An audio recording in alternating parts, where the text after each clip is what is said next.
지난 시간에는 요압이 왕과 압살롬을 화해시키고자 한 지혜로운 여인을 구해서 그 여인으로 하여금 다윗 왕 앞에서 호소하게 했습니다.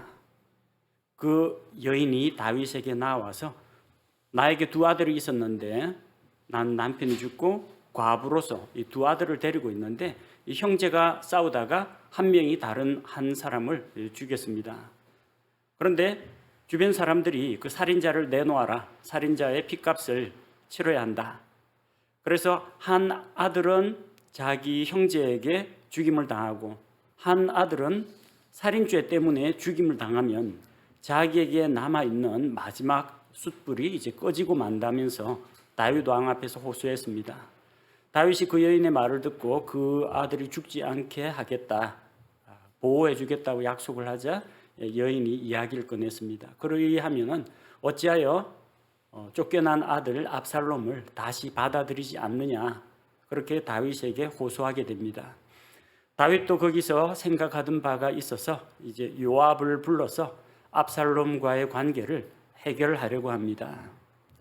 그래서 오늘 21절에 보니까 이 여인을 사주해서 다윗에게 조언을 하게 한 사람이 요압이라는 것을 알고 다윗이 요압을 불러서 이릅니다. 21절에 왕이 요압에게 이르되 이제 보라, 내가 이 일을 행하였으니 그러므로 가서 청년 압살롬을 다시 데려오라고 합니다. 다윗의 마음은 이미 집 나간 아들 압살롬을 향하고 있었습니다. 암논이야 죽었지만 죽은 자를 위해서 애곡한다고 살아서 돌아오는 것도 아니고 살인죄를 저지르고 집에서 나간 그 압살롬을 향하고 있었습니다. 그런데 마침 이제 요압이 다윗이 그렇게 할 수 있도록 여건을 만들어 주었습니다.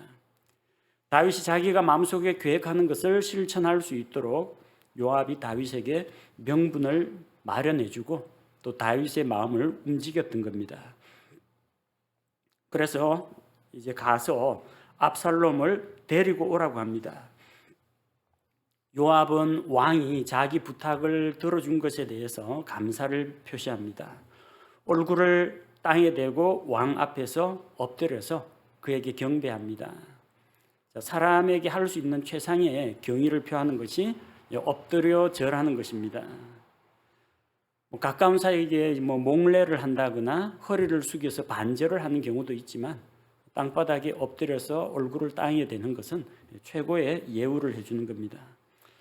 다행히 왕이 노여워하지 않고 자기가 간청하는 바를 들어주신 것에 대해서 또 감사를 하고, 그래서 자기가 왕 앞에서 이미 은혜를 입었다, 그것을 확인하게 되었습니다.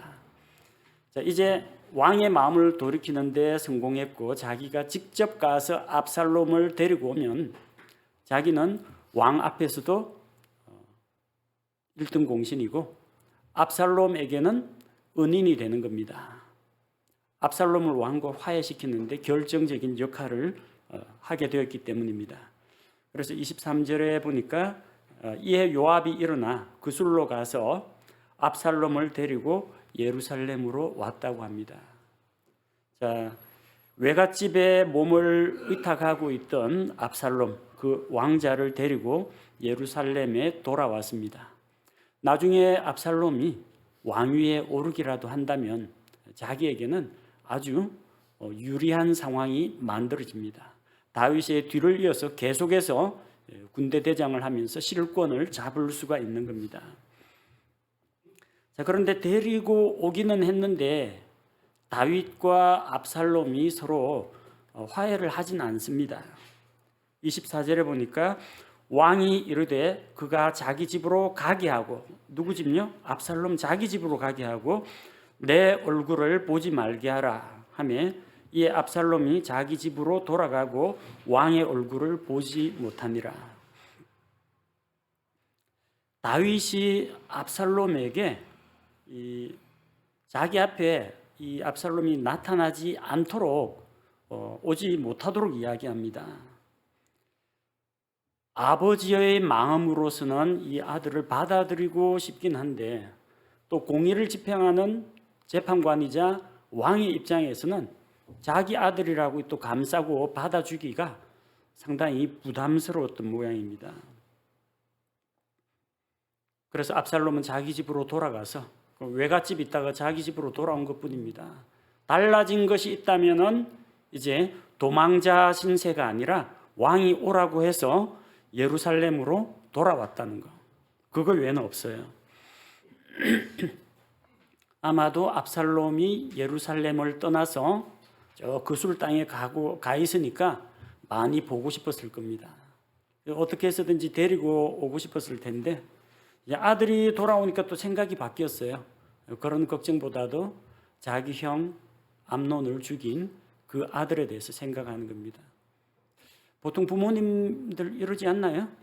뭐 마트나 시장에 데리고 갔다가 애 잃어버렸다 엄마 울며 불면서 어딨냐 하면서 막 찾잖아요. 일단 찾은 다음에 어떡합니까?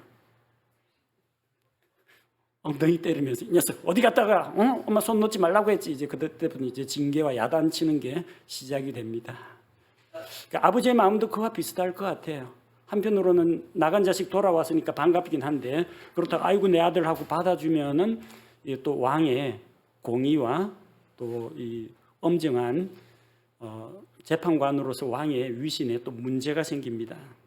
이때 압살롬이 처신을 좀 해가지고 왕 앞에서 자기 죄를 구하고 용서를 구하고 사면을 요청했더라면 아마 관계가 좀 더 빨리 회복되었을 겁니다. 내 앞에 압살롬 오지 말게. 알았어요. 안 가면 되잖아요. 자기 집으로 가서 진짜로 안 옵니다. 그러니까 두 부자 사이가 그술에서 예루살렘까지 돌아오긴 했는데 같은 예루살렘인데 다윗은 왕궁에 있고 왕궁 안으로 들어오지 못하는 겁니다. 참 난감한 그런 상황입니다. 왜 이런 문제가 생겼을까요? 압살롬은 자기 죄가 얼마나 큰지 인지를 못하고 있어요. 죄에 대한 회개도 없습니다. 왕 앞에서 자기 죄를 고백하고 재판장 앞에서 자기 죄를 고하고 용서를 구하지도 않았습니다. 회개가 없는데 용서가 어디 있습니까? 이는 압살롬 쪽에서 잘못이 있습니다. 아버지 앞에 나와서 먼저 왕이자 아버지 다윗 앞에 나와서 먼저 회개부터 해야 됩니다. 그 다음에 왕의 처분을 기다려야 됩니다. 근신이든 사면이든 어떤 왕의 결정을 따라야 합니다. 그러나 이제 어색한 관계, 예루살렘으로는 돌아왔지만 아버지 얼굴은 한 번도 보지 못하는 이런 관계가 되었습니다. 25절에서 27절에 보니까 압살롬의 외모에 대한 이야기가 나옵니다. 25절에 그러나 온 이스라엘 안에 압살롬같이 아름다움으로 인해 그렇게 크게 칭찬받는 자가 없었더라. 그는 발바닥부터 정수리까지 흠이 없더라. 성경에서 여인에 대해서 아름답다라고 이야기하는 것은 자주 봅니다. 근데 남자에 대해서 아름답다라고 표현한 구절은 그리 많지가 않습니다. 상당히 예외적인 경우입니다. 압살롬에 대해서 무슨 남자에 대해서 용맹스럽다, 아니면 전쟁에서 공로를 세웠다, 사울처럼 다른 사람보다 머리 하나 정도는 어깨 위로 머리 하나 정도는 더 크더라, 이런 표현이 나오면은 남자로서 아주 영광스러운데 남자에 대해서 표현한 것이 아름답다라고 했습니다. 대단한 미남자였던 모양입니다. 자기 여동생 다말도 아름다운 처녀였는데 압살롬 역시 이 외모가 아주 출중했던 모양입니다. 그리고 발바닥부터 정수리까지, 머리끝에서 발끝까지 흠잡을 곳이 없다는 겁니다. 아마도 많은 이스라엘 처자들의 관심의 대상이 되었을지도 모릅니다. 또 특별히 자랑하는 것은 이제 머리카락입니다. 26절, 머리털이 무거움으로 그가 머리를 깎되 해마다 연말에 깎았더라. 보통 우리는 한 달 혹은 두 달에 한 번은 이발을 하는데 연말에 머리를 깎았다고 합니다. 그런데 머리를 깎을 때 그의 머리털을 달아보니 머리에 붙어 있는 머리털은 달아볼 수가 없어요. 근데 이 깎고 난 그 머리털을 양털 깎기처럼 머리털을 깎은 다음에 그 머리털을 달아보니까 왕의 무게로 200세겔이라고 합니다. 그 세겔 단위가 세 가지가 있다는 것은 우리가 출애굽기 때 다룬 적이 있습니다. 왕궁 세겔이 있고요, 성전 세겔이 있고 상거래 이용하는 일반 세겔이 있습니다. 왕궁 세겔은 13g을 말합니다. 그래서 200세겔이면은 2.6kg 정도 됩니다. 2.6kg 정도 어느 정도인지 한번 여러분 대충 생각해 보십시오. 머리털 깎고 난 머리털, 나중에 여러분 미장원에서 머리카락 자르고 한번 저울에 달아 보십시오. 얼마나 되는지. 2.6kg 정도 되는 머리털이면은 상당히 무거운 겁니다. 그만큼 머리숱이 많았다는 거예요. 이스라엘 남자들의 풍성한 머리숱과 수염은 매력적인 요소였습니다. 그래서 그걸 가지고 압살롬은 아마 자랑스럽게 또 영광스럽게 자랑했을 겁니다. 그런데 나중에 그는 자기가 자랑하던 머리털 때문에 죽게 됩니다. 이솝 우화에도 나오죠. 그 사슴이 물에 비친 자기 뿔을 보고 내 뿔은 이렇게 아름다운데 나의 다리는 왜 이렇게 빈약할까? 그러다가 이제 사냥꾼에게 쫓기게 되었는데 자기의 생명을 살리는 건 뿔이 아니라 다리입니다. 빨리 달려야만 도망칠 수가 있는데 이 자기가 자랑하던 그 사슴 뿔이 나무에 걸려서 사냥꾼에게 잡히는 신세가 되었습니다. 사람들은 자기가 자랑하던 것 때문에 망하는 경우가 종종 있습니다. 자기가 자랑하는 것, 그것으로 인해서 교만해지는 것, 그것이 패망의 지름길입니다. 자, 27절에 보니까 압살롬의 가족 상황이 나오네요. 자, 압살롬에게 아들 셋과 딸 하나가 태어났는데 그 딸의 이름은 다말이더라. 그녀는 얼굴이 아름다운 여자더라. 결혼해서 아들 셋과 딸 하나를 두었습니다. 아들에 대한 묘사는 없습니다. 딸의 이름을 다말이라고 지었습니다. 다말은 압살롬의 여동생 이름입니다. 아마 여동생 생각이 나서 그 이름을 여동생 이름을 따서 지었나 봅니다. 그리고 그 딸도 자기 여동생처럼 이제 아름다운 여자였다. 이렇게 이야기합니다. 자, 우리는 압살롬에 대한 성경의 평가를 볼 수가 있습니다. 성경에 기록된 압살롬에 대한 이야기는 외모 이야기 말고는 별다른 게 없습니다. 압살롬이 성경을 열심히 읽었다. 압살롬이 열심히 하나님 앞에 나가서 경배하는, 주를 두려워하는 자였다. 이런 이야기는 없어요. 압살롬이 하나님을 신실하게 믿는 그런 사람이었다. 압살롬은 영적인 사람이었다. 이런 게 있으면은 그 사람에 대해서 딱 평가가 될 텐데 외모가 아름답고 머리숱이 많고 이쁜 딸을 두었다. 그거 말고는 압살롬에 대해서 자랑할 만한 게 없다라는 겁니다. 여러분 하나님 앞에서 어떤 평가를 받기를 원하십니까? 열심히 일해서 돈 많이 모았다. 집 사고 자동차 샀다. 아들, 딸 다 출세하고 성공했다. 이게 우리의 자랑거리, 우리의 하나님 앞에서 내놓는 삶의 열매가 되면 안 됩니다. 그 인정받지 못합니다. 나중에 다 불타 없어질 겁니다. 하나님 앞에서 진정 가치 있고 영원한 것이 무엇입니까? 영원하신 하나님, 영원하신 말씀, 영원히 함께할 성도, 이거 말고는 영원한 게 없습니다. 땅에 있는 것이 아니라 곧 썩어 없어지고 주름이 져서 쭈글쭈글해질 이 육신, 이것이 아니라 정말로 변치 않을 영원한 것을 바라봐야 합니다. 하나님 앞에서 우리 안에 있는 속 사람, 우리의 성품, 하나님을 닮은 거룩한 성품, 이것이 하나님 앞에서 우리가 인정받을 수 있는 것이지, 외모가 수려하고 머리숱이 많고 잘난 딸을 뒀다, 이거 가지고는 하나님 앞에 자랑할 수가 없다는 겁니다. 하나님 앞에서 우리 좋은 평가를 받아야 됩니다. 우리 삶이 가치 있는 삶이라는 것을 하나님께서 인정해 주셔야 됩니다. 28절에서 29절은 다시 압살롬의 예루살렘 생활에 대한 이야기입니다. 압살롬은 다윗을 만나지 못했습니다. 얼마 동안? 28절에 보니까 이처럼 압살롬이 만 2년 동안 예루살렘에 거하면서 왕의 얼굴을 보지 못하였다고 합니다. 예루살렘으로는 돌아왔지만 왕궁에 들어가서 왕을 만나지는 못했습니다. 인생이 참 많이 낭비가 되었습니다. 자기 여동생이 암논에게 능욕을 당한 다음에 복수의 칼날을 가는데 2년이 걸렸습니다. 2년 동안 절대 내색 안 하고 이 암논 형을 죽일 계획을 짜고 있다. 2년이 걸렸습니다. 자기 종들을 시켜서 암논을 죽이고 외갓집으로 도망갔습니다. 3년 동안 숨어 있었습니다. 5년이 지났습니다. 예루살렘으로 돌아왔습니다. 근데 왕 앞에 무릎 꿇고 회개하고 자기 죄를 고하지 않으니까 다윗이 안 만나줍니다. 2년 동안 못 만났습니다. 7년 지났습니다. 7년 동안 해놓은 게 없습니다. 이스라엘의 왕자면 뭐합니까? 해놓은 게 없어요. 살인 계획 잡는데 2년, 살인하고 도피하는데 3년, 회개 안 해서 다시 2년, 7년 동안 인생을 낭비한 겁니다. 얼마나 안타까운 일입니까? 우리 삶이 길면 성경 말씀에 의하면 70년에서 80년 정도 된다고 합니다.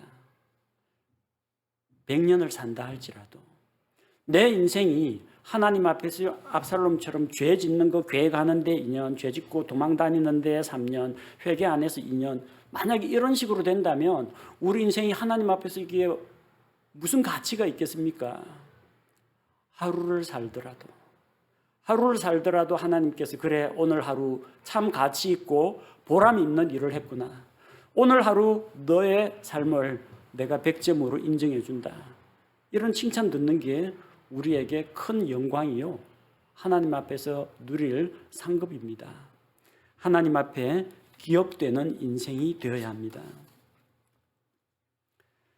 아버지가 자기를 만나주지 않자 압살롬이 요압을 불러서 청탁을 하려고 합니다. 압살롬은 요압을 부르면 요압이 자기에게 다리를 놔줘서 아버지에게로 인도해 줄 거라고 생각한 겁니다. 근데 2번이나 요압을 불렀는데 그가 오지 않더라는 겁니다. 그래서 또 어떤 계획을 세웠습니까? 이번에는 이제 살인이 아니라 방화. 30절에 보니까 그가 자기 종들에게 이르되 보라 요압의 밭이 내 밭 근처에 있고 거기에 그의 보리가 있으니 가서 거기에 불을 놓으라 하며 압살롬의 종들이 그 밭에 불을 놓으니라. 압살롬 인간성이 보이죠? 살인도 지 손으로는 안 합니다. 내 손에는 피를 묻히기 싫어가지고 종들에게 암논이 취했을 때 내가 신호를 주거든 암논을 죽여라. 뒷감당은 내가 하마. 내가 왕자로서 너희에게 명한 것이 아니냐. 용기를 내라. 종들 시켜가지고 암논 죽였습니다. 나중에 너 어떻게 왜 형을 죽였어? 내가 안 죽였는데요. 내 종들이 죽였는데요. 종들한테 책임 떠넘기려고 하는 겁니다. 요압 마찬가지입니다. 아니 그렇게 불 놓고 싶거든. 자기가 횃불 들고 가서 요압의 밭에다가 불 지르면 될 거 아닙니까? 자기가 안 합니다. 종들 시킵니다. 나중에 요압이 항의하러 옵니다. 너 왜 내 밭에 불을 질렀느냐? 내가 한 거 아니거든. 내 종들이 했거든. 종들에게 책임을 떠넘깁니다. 이게 압살롬의 인간성입니다. 나쁜 일을 다른 사람에게 자기 아래 사람에게 교사하면서 자기는 책임 안 지려고 하는 이 얄팍한 인성을 가지고 있습니다. 아니나 다를까 불러도 안 오던 요압이 찾아왔습니다. 왜 내 밭에 불을 질렀느냐? 아마 변상을 요구했을 겁니다. 불을 누군가가 질러가지고 고의적인 방화건 혹은 실화건 간에 불 질러가지고 곡식밭이 불타면 불 지른 사람이 배상을 해야 됩니다.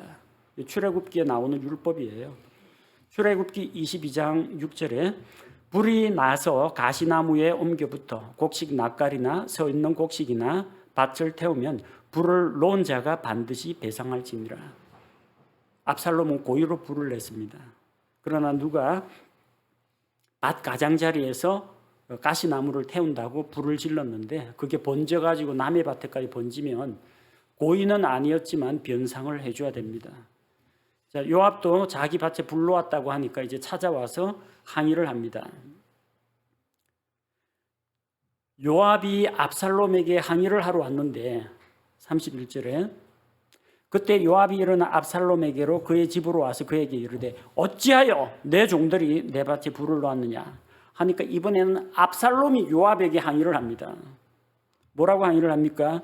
내가 내게로 사람을 보내어 이르기를 여기로 오라고 했는데 그 오라고 한 이유는 무엇이냐? 나를 아버지 앞으로 데려다 달라, 아버지를 만나게 해달라라고 이야기했는데 오지 않았다.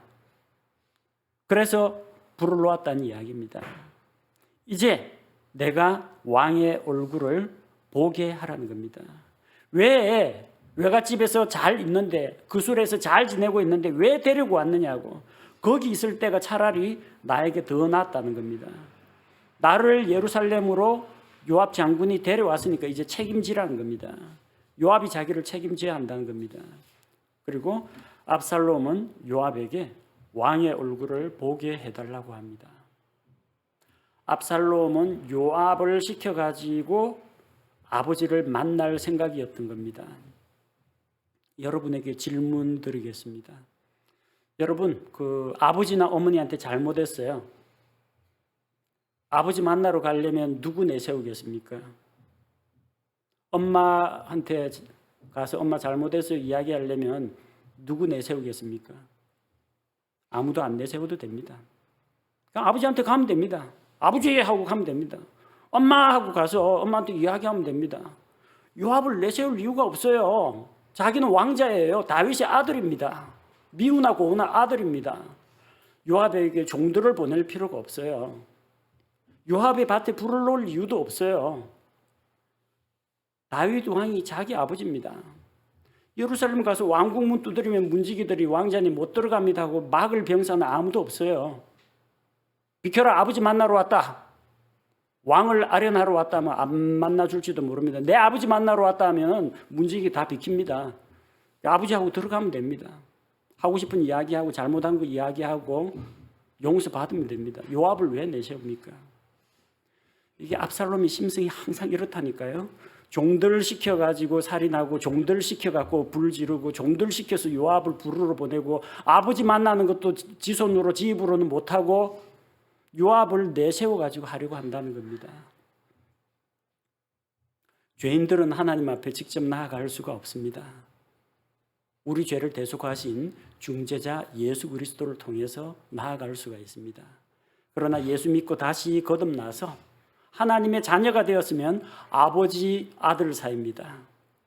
아버지 아들 사이예요. 그래서 하나님 앞에 예수님의 이름으로 나아갈 수가 있습니다. 압살롬은 아직까지 자기의 문제점을 알지를 못합니다. 요압에게 뭐라고 이야기합니까? 32절에 보니까 이제 내가 왕의 얼굴을 보게 하라. 내게 무슨 불법이 있거든 그분이 나를 죽이게 하라. 죽는 게 낫겠네요. 불법이 있으니까. 그렇지 않습니까? 살인죄 남아있지 않습니까? 내게 불법이 있거든. 불법이 있잖아요. 그러니까 죽으면 되겠네요. 그럴 각오로 왕 앞에 나가야 합니다. 아버지, 죽을 죄를 지었습니다. 이스라엘의 왕이시여, 내가 살인죄를 저질렀나이다. 죽을 죄를 지었나이다. 처분은 재판관이신 하나님과 왕께 맡깁니다. 이렇게 나와야 됩니다. 그런데 이 압살롬이 하는 이야기는 내게 불법이 있거든 나를 죽여봐라는 겁니다. 자기는 불법 없다. 불법이 없는 게 아니죠. 있다는 거 자기도 알아요. 그거 내 누이 동생 복수한 거다. 그래서 나는 사람 죽인 게 정당하다 그 이야기입니다. 이런 상황에서는 대화가 안 되고 만나더라도 문제 해결은 안 됩니다. 압살롬은 누이의 일로 인해서 자기 형 암논을 죽인 것에 대해서 조금도 뉘우치는 마음이 없다는 것을 보여주고 있습니다. 자, 33절에 또 요압이 또 압살롬을 데려온 책임이 있으니까 왕에게 가서 이야기를 합니다. 또 2년 동안 근신하라고 하고 2년 동안 안 만나줬는데 또 다윗도 마음이 약했던지 만나줍니다. 그래서 그가 압살롬을 부르니 그가 왕에게 나아가 왕 앞에서 얼굴을 땅에 대고 절하며 왕이 압살롬과 입을 맞추니라. 다윗이 압살롬을 부르고 그와 입을 맞췄다는 것은 이제 아버지와 그 아들이 서로 이제 화해를 했다는 겁니다. 그런데 문제는 압살롬은 아무런 회개를 하지 않았고 다윗은 아무런 징계나 처벌도 내리지 않았다는 겁니다. 그래서 만나고 입맞춤을 하고 뭐 껴안고 그러긴 했는데 해결된 건 없다는 겁니다. 어색한 만남이에요. 어색한 화해입니다. 문제는 하나도 해결되지 않고 수면 아래로 감춰둔 상태입니다. 다윗은 암논의 강간 사건에 대해서 암논을 처벌하지 않았습니다. 다윗은 압살롬의 살인 사건에 대해서 처벌하지 않았습니다. 그냥 덮어두었습니다. 모른 척 했습니다. 뭐 왕의 아들인데 누가 시비 걸 사람이 있겠습니까? 왕도 가만히 있는데 왕이시여 저런 못된 아들 살인자를 처벌해 주십시오. 신하들 아무도 그 이야기를 못합니다. 죄를 지은 압살롬은 회개를 하지 않았고 재판장인 다윗은 압살롬에 대해서 징계나 처벌을 하지 않았습니다. 그래서 이런 어색한 관계가 한동안 계속되다가 자기의 죄를 깨닫지 못하는 압살롬은 또 다른 죄, 반역의 죄를 짓게 됩니다. 그 내용은 15장에서 살펴보도록 하겠습니다. 다윗이 압살롬이 돌아와도 만나주지 않았습니다. 왜 그렇습니까? 죄의 문제가 해결되지 않았기 때문입니다. 왜? 하나님은 항상 살아계신데 왜 죄인들이 하나님을 볼 수가 없습니까? 죄 때문입니다. 하늘에 태양은 떠 있는데 왜 사람들이 태양을 보지 못합니까? 먹구름이 끼어갖고 우리와 태양 사이를 가로막고 있기 때문입니다. 이사야 59장 2절 말씀에 오직 너희 불법들이 너희와 너희 하나님 사이를 갈라놓았고 너희 죄들이 그분의 얼굴을 너희에게 숨겼으므로 그분께서 듣지 아니하시리라. 죄를 회개하고 죄의 장막이 거칠 때 밝은 태양을 볼 수 있는 것처럼 우리가 하나님을 만나고 하나님을 볼 수가 있습니다. 성경에서 압살롬에 대해서 사람들의 칭찬에 대해서 기록된 것은 외모에 대한 것 말고는 없습니다. 그러나 하나님께서는 사람의 외모를 보지 않습니다. 사울의 큰 키도 하나님 앞에 인정받을 조건은 아닙니다. 압살롬의 이 수려한 외모와 풍성한 머리숱도 하나님 앞에서는 아무런 자랑거리가 될 수가 없습니다. 하나님이 보시는 기준은 사람의 마음 중심입니다. 사무엘기상 16장 7절에서 주께서 사무엘에게 이르시되 그의 용모나 키의 크기를 보지 말라. 내가 이미 그를 버렸노라. 주는 사람이 보는 것처럼 보지 아니하나니 사람은 겉모습을 보나 주는 마음을 보느니라. 외모가 중요한 것이 아닙니다. 우리의 마음이 하나님을 향하고 있느냐. 우리 마음 가운데 모든 생각이 하나님 중심으로 가득 차 있느냐. 우리 마음의 왕좌에 예수님께서 주인으로 계시느냐. 우리 마음속이 성령의 지배하에 있으며 내가 성령을 따라 행하고 있느냐. 이것이 하나님 앞에서 인정받는 조건입니다. 우리의 외모나 지식이나 재물이 결코 우리를 하나님 앞에서 세울 수가 없습니다. 압살롬은 요압을 중재인 삼아 다윗 앞에 나아가려고 했습니다. 지은 죄가 있으니까 자기가 떳떳하지 못하니까 요압을 중재인으로 삼아서 나아가려고 했습니다. 그러나 그가 다윗이 왕일 뿐만 아니라 자기 아버지라는 것을 생각하고 아버지의 사랑을 믿었더라면 요압은 아마 필요가 없었을 겁니다.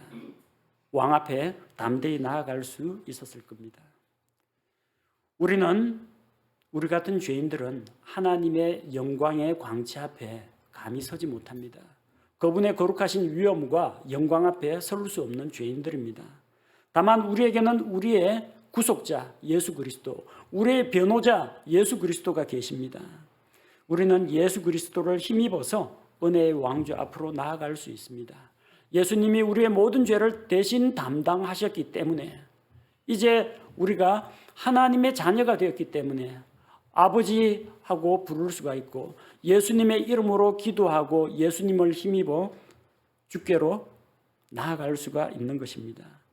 히브리서 4장 16절 말씀처럼 그러므로 우리가 긍휼을 얻고 필요한 때에 도우시는 은혜를 얻기 위해 은혜의 왕좌로 담대히 갈 것이니라.